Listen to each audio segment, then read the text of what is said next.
You are entering a dimension of sound.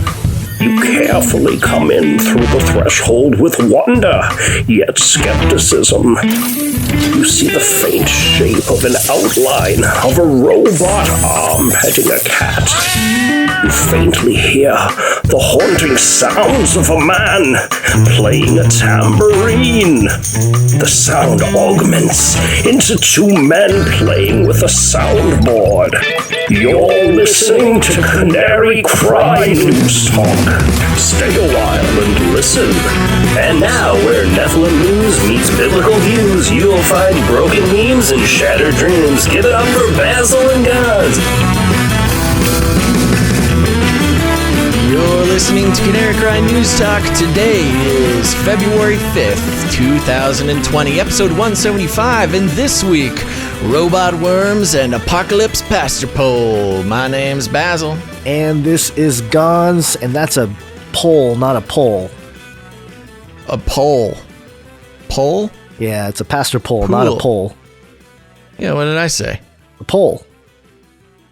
Oh gosh, this is descending into madness. How you doing, Gons? It's what is it? A couple days after the big game. The big game, yeah. The big game. Don't use the other one because they'll get you on some copyright violations, Gonzo. Sure. Yeah, the big there's game. a lot of people running. Did you watch the big strong man running game? I watched the last couple minutes. Yeah, it was all right. It was all right. A lot of hubbub as usual about the halftime show there. Yeah, I didn't really pay attention to it. I missed the halftime show. No. I haven't really looked into it. I know there were. I saw one image of it, so too much. Analyzing and breaking down the Super Bowl halftime show is kind of played out. That's last decade, man. There's a lot of people. That's 2010s. Yeah, that's. We're in the 2020s. It's basically, if you're doing an analysis of the Super Bowl halftime show, sorry, censor that. The big game halftime show, it's kind of just like saying, oh, hey, everybody, the Illuminati was signaling a bunch of stuff in the halftime show, and water is wet and the sky is blue. Thanks. That's my whole video. Like and subscribe, please. Visit the Patreon. And get clicks. Click. Get clicks. Get the clicks. Okay, Gons. So yes, we will not be analyzing the entire halftime show on this show, but I'm sure there's plenty of people doing that great work. Children in cages, lots of ropes and things. There you go. That's the summary. Gons, we woke up to a wonderful email in the Canary Cry Radio email account today, and I think I'm just going to read this to you because it made me very happy and made me wonder if we are heading in the completely wrong direction for our show. Are you ready? Yes. All right. So this is an email from a guy named Joe. Starts out with the subject: research on boating with dogs. Dear editor, my name is Joe and I'm an editor at Gen Reviews. I was doing research on boating with dogs and just finished reading your wonderful resource. And then there's a link to Canary Cry News Talk episode from 2016. Wow. 3-ish years ago.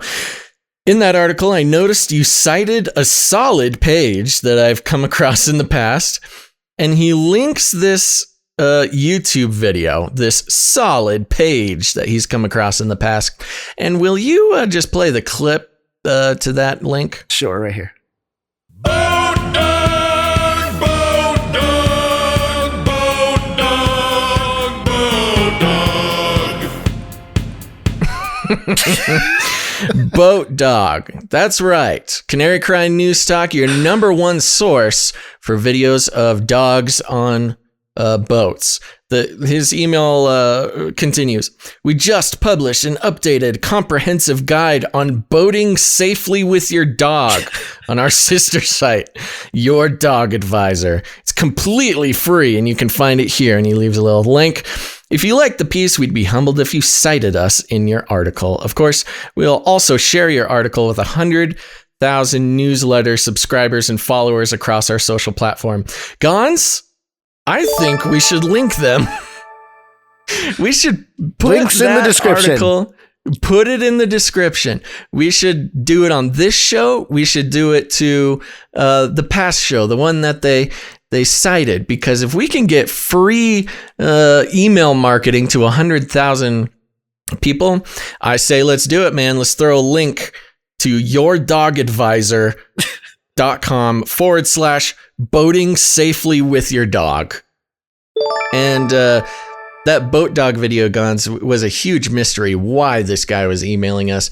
And it's because you threw that video of boat dog in the episode description. This is of video that episode from back in 2016 by a YouTuber named Markiplier, very popular. He's got like 25 million subs. And this video is 11 seconds of his dog on a boat floating across and that music there. And this video made me both incredibly upset and angry and joyful and just warm and fuzzy all at the same time, because here is this young man, Markiplier, who makes an 11-second video of his dog on a boat with the music and gets 7.5 million views. So good. And as a YouTuber, you're sitting there going, "What am I doing with my life?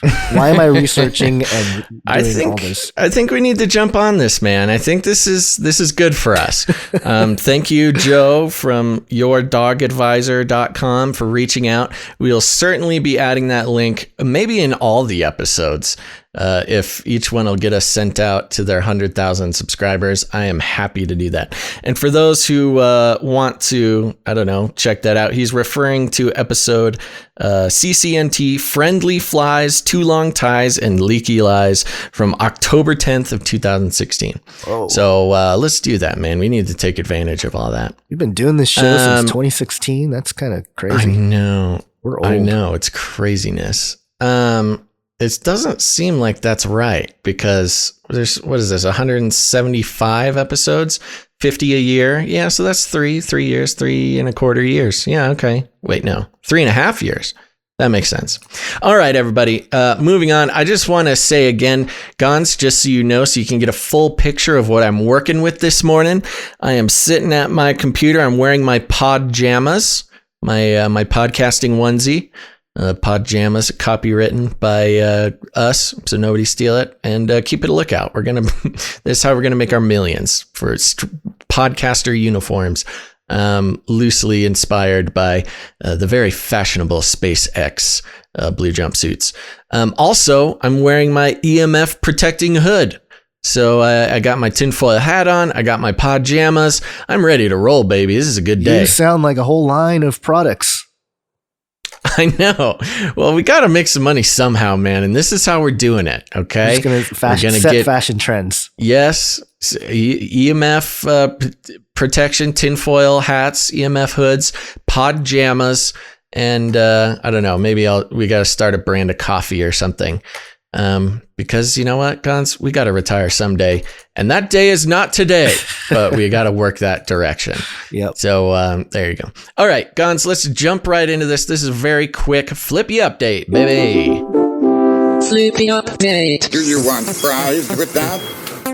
Okay, very quickly, 13abc.com. It's a local ABC channel. They lifted this article from CNN. The headline is, PETA wants Punxsutawney Phil replaced with a robot. That's right. If you're worried about automation making your job obsolete, you're not alone. Even the world's most famous groundhog could lose his job to a robot. People for the Ethical Treatment of Animals, or PETA, is asking that Punxsutawney Phil be replaced by an animatronic groundhog. Phil is Pennsylvania's famed weather forecasting rodent. It predicts the onset of spring every year on Groundhog Day. PETA made its request in a letter to Phil's keepers. The organization objects to the conditions of Phil's captivity and believes the Groundhog Day event is too stressful for him. According to the Punxsutawney Groundhog Club's website, he lives in a climate-controlled and light-regulated zoo. The club could not immediately be reached for comment. So there you go, Guns. Not only are the robots taking our jobs, enslaving our children, and flirting with our spouses, they're also putting Punxsutawney Phil out of a job. Poor guy. But didn't they say that he's tired? He needs rest. No, nobody said that. PETA is trying to speak on the behalf of the groundhog, whatever kind of hog this guy is. And when I was a kid, Groundhog Day was always a big deal. I don't know why. I always paid attention to Groundhog Day. Haven't done it recently, but now we're just, instead of Punxsutawney Phil, we're just going to have a little Roomba wearing a fur coat. Little flippy arm. Out once a year. Yeah. So there you go, man. Robots are coming for everybody's jobs. Yeah, it's depressing. Yeah. Keep it going, Guns. Keep the show going.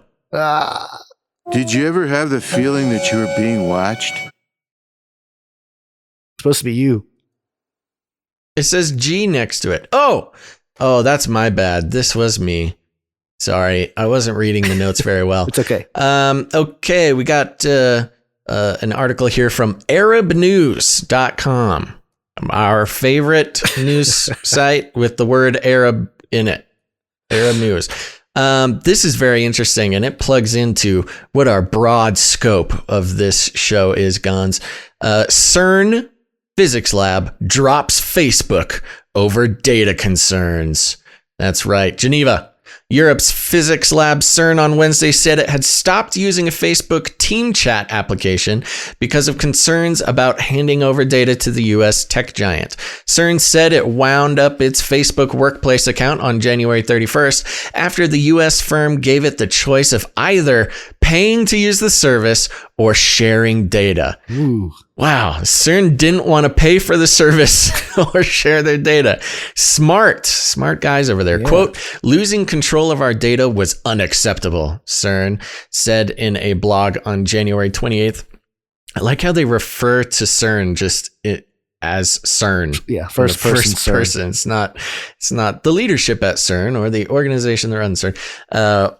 Anyways, CERN said in a blog on January 28th, confirmed to AFP by spokeswoman Anais Rassat on Wednesday. CERN said it started using Workplace when it was offered the service for free in 2016.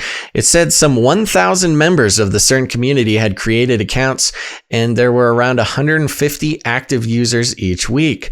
Quote, reactions were not always positive. Many people preferred not to use a tool from a company that they did not trust in terms of data privacy, the laboratory said. The laboratory said it, Gons. I love this. CERN is now its own coherent consciousness. CERN said its staff would now instead use two open source chat services, Mattermost and Discourse. That's right. And for those who don't know, Discourse is the platform that we have built canarycry.community, a real URL, canarycry.community. We also, we haven't shut down our Facebook stuff, but we have been ourselves sort of migrating over to canarycry.community because we needed a place for Canarians to get together, talk, chat, fellowship, do all the stuff they need to do, meet each other, and talk about tinfoil hats and what the best style is for me to start selling. And there you go, canarycry.community. CERN now uses the same platform as Canary Cry News Talk. So we are ahead of the game. They must be listening, huh, Gons? Now that CERN is its own proper noun, its own name.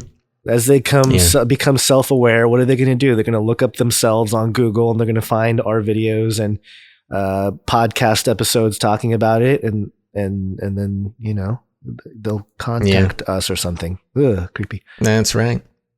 CERN, you got my number, dude. Call me. And there you go. The article goes on, but that was the fun parts. Hey, these one of our arch nemesis has moved over to the same platform that we decided to do as well. Yep.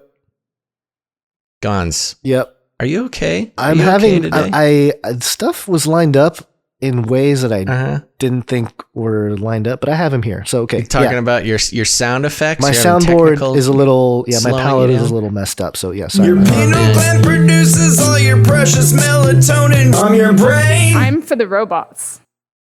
Okay, are we back on track yet? I don't know. You tell me. GilmoreHealth.com. Brain cancer, robotic worms could soon be used to destroy tumors. Ooh. Chinese researchers have developed robotic worms that can move through blood vessels to reach patients' brain and directly destroy the tumors, avoiding the serious side effects of conventional treatments. Wow. It says here that brain tumors are a rare disease that are responsible for 2% of all cancer deaths. Almost 700,000 Americans are currently living with brain tumors. That's a lot of people. That's a lot of brain tumors. And it goes into the way they're treated and some of the therapies that they use. And it says, according to a January 20th article in the South China Morning Post, researchers were able to create robotic worms that can travel through blood vessels that reach patients' brain and target tumors directly. The results of their research were published earlier this month in another journal here. And so the robot worms measure from 1 to 3 millimeters and work without batteries because they use an external magnetic field system.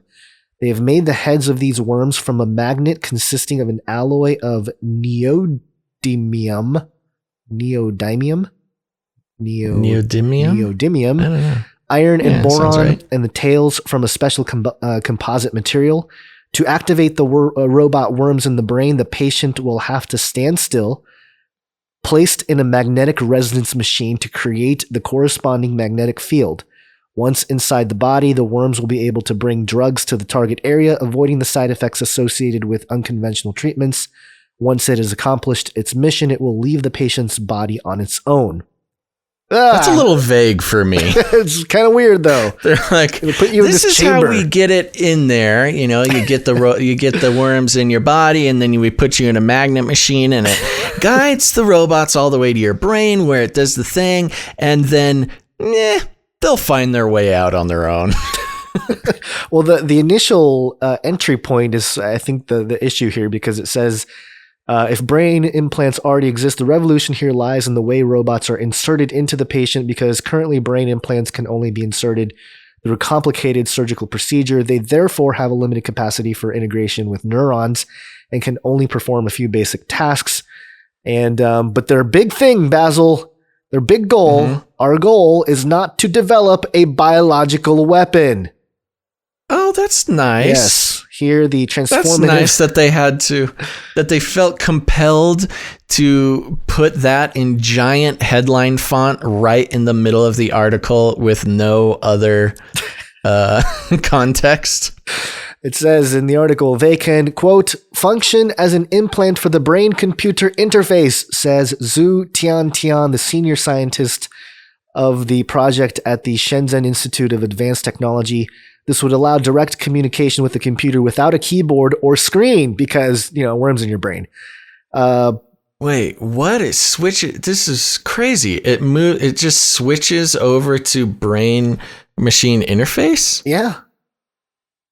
Ooh. Yeah, these new Chinese robots will allow them to survive in the difficult environment of the blood flow in the brain vessels, and they will function as an implant for the brain-computer interface. But some of the capabilities of these robot worms may be of a concern, Basil. Isn't that that they know that it's concerning? I'm concerned. In fact, thanks to infrared radiation, these machines can penetrate the bodies of different people. In addition, I don't know what that means. What? In fact, do they jump? They can jump from person to person? In addition, the body of the worms is made of a transparent, temperature-sensitive hydrogel, which allows it to change color in different environments. According to a video seen by the South China Morning Post, when researchers immerse the robot worm in a glass of water at room temperature, it becomes almost invisible. In the end, the device can also be used for military purposes. No, why would you say that?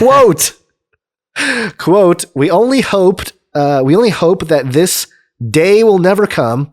Our goal is not to develop a biological weapon, but the opposite, end quote.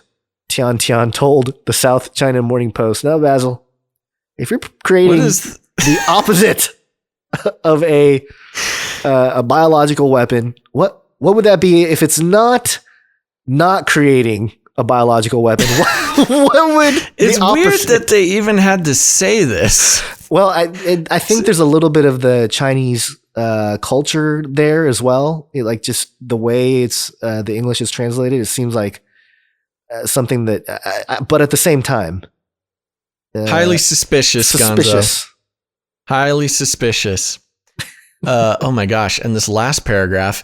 In addition, in order to introduce robotic worms into someone else's brains against their will, someone would have to build a powerful electric field generator with an effective long-term range, she explained.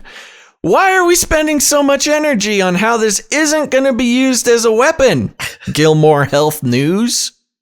Finally, it would also be very complicated to send the machine to a specific location without the cooperation of the person where it would be deployed.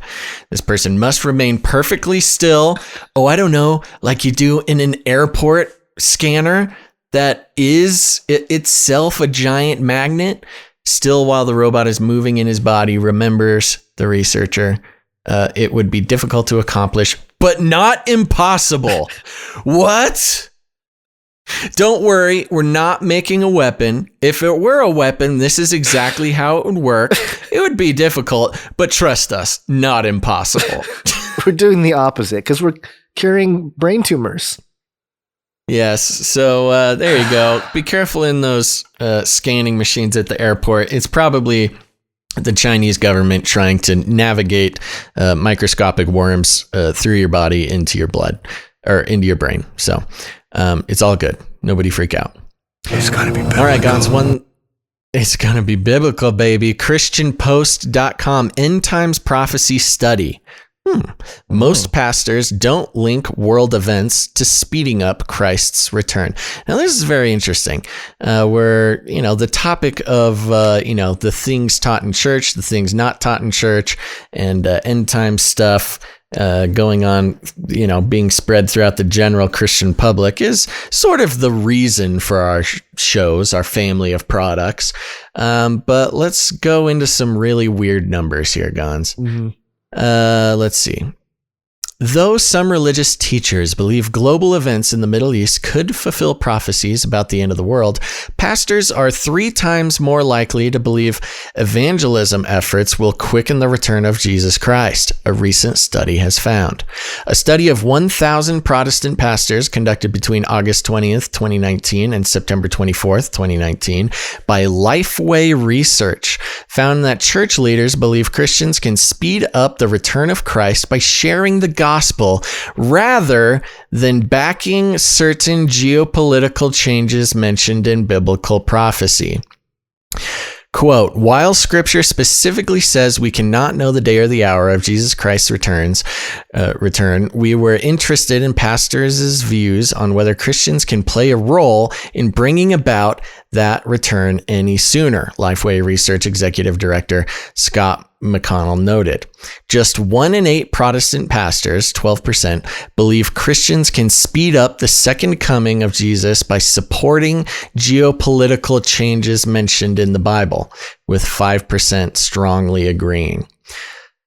Now, Gons, here's the thing. 12% believe Christians can speed up the second coming of Jesus by supporting geopolitical changes mentioned in the Bible. What kind of geopolitical changes would this be? Like, what are we talking about? We're talking about peace in the Middle East. Order, peace in the Middle East, maybe. Yeah, that's one. Yeah. So wars, regime change, drone strikes. I don't know. All kinds of stuff. Well, certainly. Okay.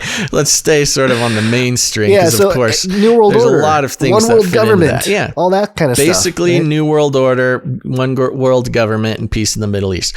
So there you go. 12% believes Christians can speed up the second coming of Jesus Christ by supporting the one world government. So these pastors are like, yeah, let's do it. New World Order, like, yeah, woo, I know. Jesus is coming back. Here's the thing. If we help Satan take over the world government, then it will make Jesus come faster. There's just no way Jesus can't come if we speed up this satanic agenda.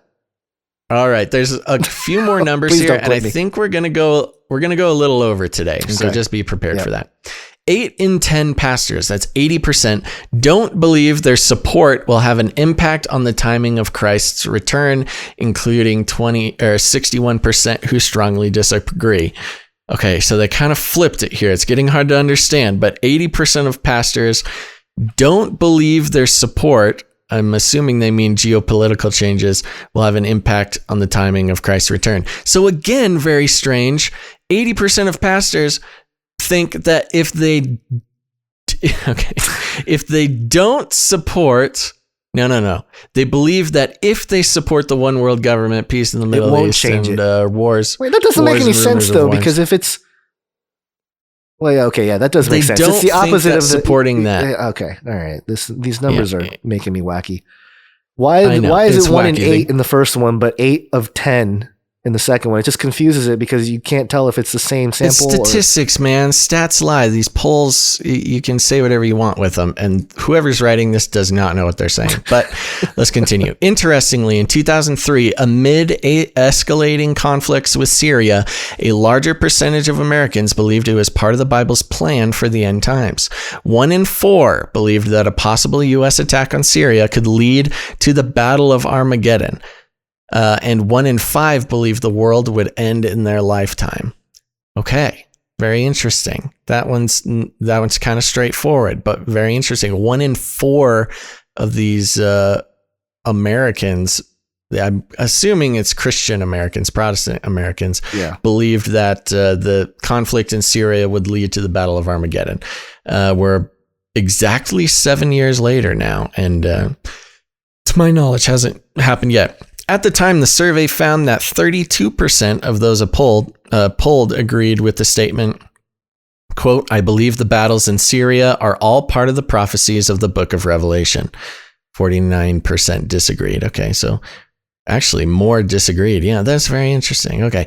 Quote, "Almost 1 in 3 saw the conflict as part of the Bible's plan for the end times," the Lifeway research study said. Quote, "1 in 4 thought a U.S. military strike in Syria could lead to Armageddon. 1 in 5 believed the world would end in their lifetime, including 32% of evangelicals." So they just said the exact same thing they just said, but they just put quotes about it. Okay, the article continues, gives some scriptures.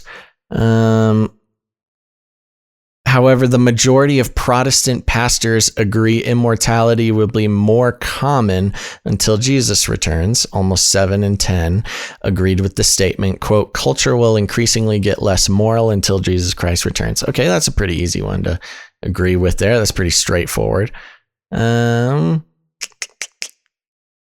Hold on. Looking for, do you have anything highlighted in there? Yeah, I got a few things in here. You covered most of it, but Yeah. there's a part here where it says, in general, predictions about the end times tend to be more common among charismatic pastors and church leaders who believe God uses signs and miracles in the modern world. And then it mentions Jack Hagee, Pat Robertson, Jack Van Impe, who I made a little tribute video, but I guess I pronounced his name wrong, so people are all over my case for that one. Oh, Gonzo. What? Just said your name. Okay. And then at the end, it talks about the Christian Post, or telling this Dr. Floyd Elmore, who's a professor of theology at Southern Evangelical Seminary in Matthews, North Carolina, saying that it's not possible to have absolute certainty on a connection between current events and the Bible's plan for the end times. How many things, Basil, do you have absolute certainty for? Not a whole lot. Not a whole lot of things. So, I mean, that statement itself is kind of like, yeah, we get that, but that's part of the thing is that, you know, I think that's the issue here with the traditional, or at least the kind of world of prophecy that came before our generation of people started to kind of look at it with transhumanism and all that stuff. It was very geopolitical, and everything that was happening in the Middle East had to do with like the end time, the big war prophesied. And it's just, I mean, you know, it didn't play out exactly like that people had suggested. And so I can see how it's, you know, but there's still so much tension there, but there's still so much intrigue too. that it's always going to be related to Israel in the Middle East, no matter what. There is a geographical significance to the prophecies of the Bible, and that's probably why people tend to look at the events happening around that area and connect it to Bible prophecy, because there are clear, parts of the scriptures that show that, it is going to happen. Something's going to go down in Jerusalem, whether it be whatever you think the timing or whatever, that something's going to go down there. So, the crazy thing is that first question about how, talking about supporting geopolitical legislation across the world. If we support certain things, we'll speed in the Christ's return. And isn't that just the question everybody's been wondering? How can we speed up Christ's return? It's just a really interesting Support the one premise. world government, baby. It is an interesting premise, and that's why it's kind of confusing. I think just us from where we come from, when we look at the poll and we're like, so what are you? I don't get it. Like, you're saying these people are. So are we supposed to do that? Yeah, it's just kind of like, so you're pro microchips in the head, or like, I don't get it. So anyway. Yeah, I know. It's an interesting double speak situation. It is scenario. We're kind of over on time, but do you want to just hash out this Nephilim update and just see what happens, because we're a little over and. Oh, well. Yeah, we went over. Why don't you? We haven't had a Nephilim update in a while. Why don't you give us? You had a lot to say about this Nephilim update. Let's hear it. This is a big one. Nephilim update. Nephilim update. Nephilim update. This is from ScreenRant.com, and most of my word searches concerning Nephilim are returned by the show Supernatural, as we've talked about over and over again. But this little article and rant here. It just goes to show that I really do think that there's no hidden secret here, that this was a plan to hijack keywords like supernatural, God, and Nephilim specifically. The title of this article, Supernatural, Jack and Billy's plan to beat God explained. And after Jack a fittingly morbid return in Supernatural, what plan has he been hatching behind the scenes with Billy? And the last time viewers saw Jack alive, he'd come off the back of a misguided spurt of angelic megalomania, accidentally smiting the Winchesters' mother and forcing people to always tell the truth. Thankfully, Jack was talked around just in time for a showdown with God in Supernatural, God with a capital G, by the way, in Supernatural's season 14 finale, a confrontation in which Jack was immediately destroyed by his grandfather. The Nephilim's survival was teased in the final scene that showed Jack waking up in the empty with Billy, the current guise of death, who told the boy he still had work to do. The scene heavily implied that Billy had recruited Jack to help with the oncoming threat Chuck posed to the universe, but the powerful duo remained absent for the first block of Supernatural's final season. Jack and Billy reappeared several episodes ago, but it wasn't until this week's The Gamblers that Jack properly returned to Earth, launching a comeback in somewhat non-traditional fashion. Castile first discovers Jack journeying around the United States and munching angel hearts. Initially hesitant about Jack's revival, understandably so, given the Belphegor debacle, Castile soon discovers Jack's intentions and learns that his return is genuine. First, the audience discovers why Jack hasn't been around in Supernatural season 15, despite Billy bringing him back to life all the way back in season 14's finale. Jack's return must be kept a secret from God. Otherwise, Chuck will just swoop in and re-smite his grandson. So the Nephilim had to wait until God was in a different world before making his move. Huh, okay. Interesting. Straightforward enough, except God couldn't traverse universes while he and Sam were linked by their equalizer bullet wounds. Okay. The issue what was... is going on? I've lost track of what... So this show is just, there's a battle yeah. So between Nephilim and God? Let me wrap this up here. So according to Billy, Jack's status as a Nephilim means he harbors the potential strength to take down God, but he'll need a considerable power up to reach that level. This is why Jack is found eating the angel hearts, presumably to inherit the grace of his victims. Despite video evidence suggesting otherwise, Jack isn't simply slaughtering angels at random, of course. Billy is directing him towards the Grigori. Introduced in Supernatural Season 10, the Grigori are a rare group of angels living on Earth, some of whom feast on the souls of the living. Jack takes down one of the Grigori posing as a doctor and consuming the souls of patients, and another who prefers the taste of the young. By hunting a monster and empowering himself, up in the process, Jack is killing 2 angelic birds with 1 stone. Basil, the Nephilim reference here as part of the story it just kind of blew my mind how ridiculously crazy this whole thing is. So. Yeah, I can't tell who's the good guys and who's the bad guys, but sounds like Nephilim have some real explaining to do here. Nephilim update. Nephilim update. Nephilim update. I think a Nephilim wrote folks. that story. I'm sorry, what? I think a Nephilim is the main writer. Like he's an actual Nephilim sitting there writing the script. No, they've got show. Nephilim on the writing team for sure. Hit me up. I've got a great idea, Nephilim. Oops, I married a Nephilim. It's the best way to endear yourselves into the lives of America's daytime TV watchers. You got my number. Just assuming CERN and the Nephilim have my phone number. Okay, I think that's all we got for today, Gons. Now, here's the thing, folks. If you want more Canary Cry News Talk, we do another episode every single week. This week on the Extended Report, we're talking about quantum cognition. We've got some interesting quotes from Chinese officials about future warfare. Very interesting, considering the conspiracy theories surrounding coronavirus. Let's see. We got a video game thing and some satellite stuff from OneWeb, launching some satellites from Kazakhstan. So if you want more news right into your ears, we do another episode every single week, and it's a great way to support the show. Keep us going. You can go to patreon.com/CCNT. That's patreon.com/CCNT, and make sure to check that out, because there's going to be 113 extended reports over there. So hours and hours and hours of listening pleasure that you can get for supporting the show. Again, patreon.com/CCNT. And here's the thing, folks. Y'all got friends and loved ones who are still getting their news from the mainstream.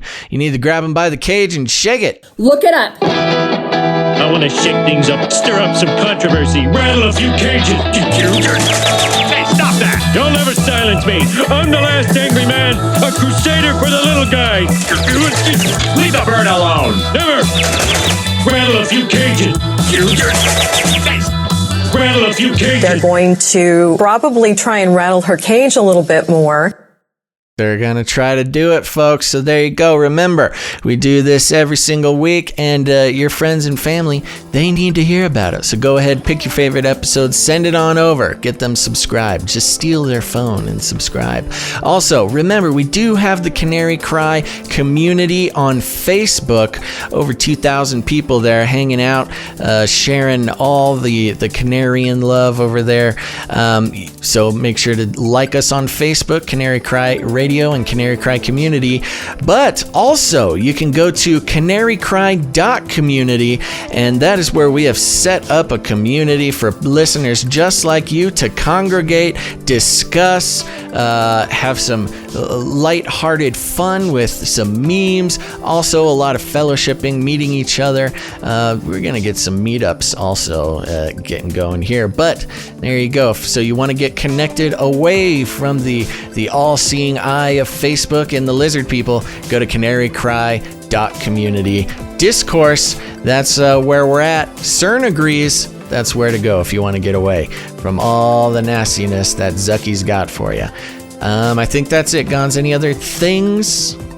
Does it concern you that CERN has decided to follow us into Discourse? And that's all we have for this week, folks. Thanks for listening to Canary Cry News Talk. Make sure to tune in next week. But until then, think outside the cage. Look it up.